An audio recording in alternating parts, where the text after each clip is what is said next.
delicious candies. "Who was Scrooge? What happened to him?"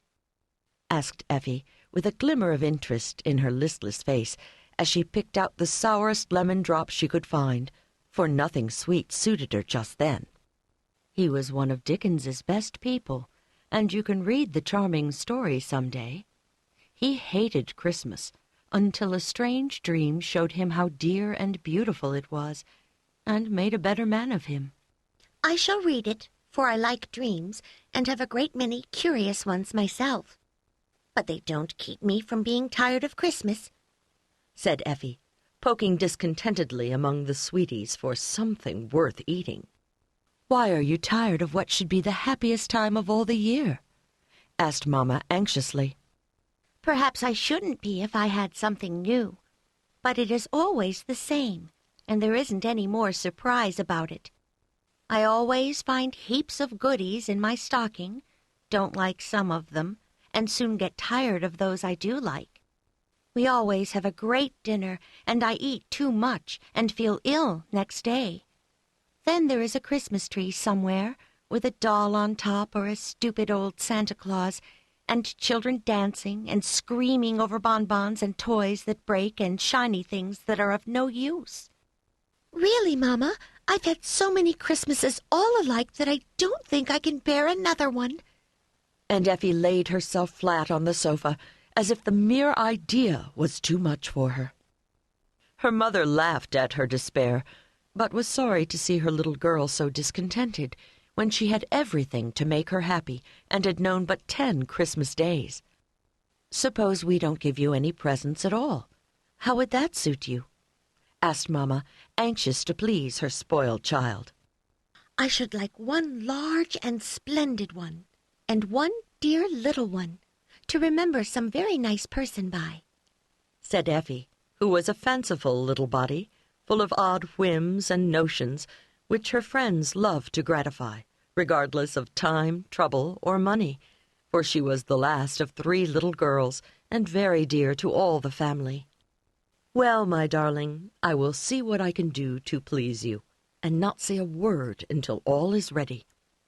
If I could only get a new idea to start with." And Mamma went on tying up her pretty bundles with a thoughtful face, while Effie strolled to the window to watch the rain that kept her indoors and made her dismal. "Seems to me poor children have better times than rich ones. I can't go out, and there is a girl about my age splashing along without any maid to fuss about rubbers and cloaks and umbrellas and colds. I wish I was a beggar girl." "Would you like to be hungry, cold, and ragged, to beg all day and sleep on an ash heap at night?" asked Mamma, wondering what would come next. "Cinderella did, and had a nice time in the end. This girl out here has a basket of scraps on her arm, and a big old shawl all around her, and doesn't seem to care a bit, though the water runs out of the toes of her boots. She goes paddling along, laughing at the rain, and eating a cold potato as if it tasted nicer than the chicken and ice cream I had for dinner. Yes, I do think poor children are happier than rich ones." "So do I sometimes.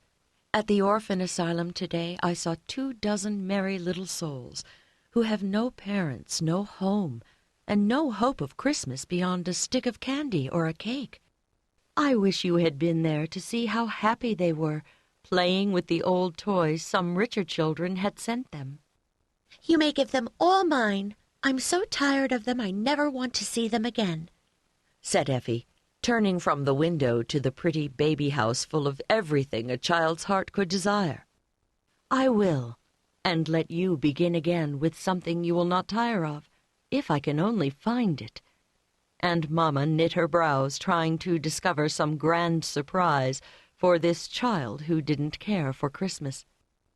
Nothing more was said then, and wandering off to the library, Effie found A Christmas Carol, and curling herself up in the sofa corner, read it all before tea.